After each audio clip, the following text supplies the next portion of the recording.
Hey guys, today I'm going to tell you how to schedule power on or off on Vivo Y29. If you're using Vivo Y29 and you want to make a schedule of power on or off on your phone, so let's see how can you do this. You just have to open your phone settings.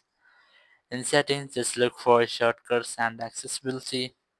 Select it, then select task timer. Just select it, and from here you just have to select schedule power on or off. Just tap on it.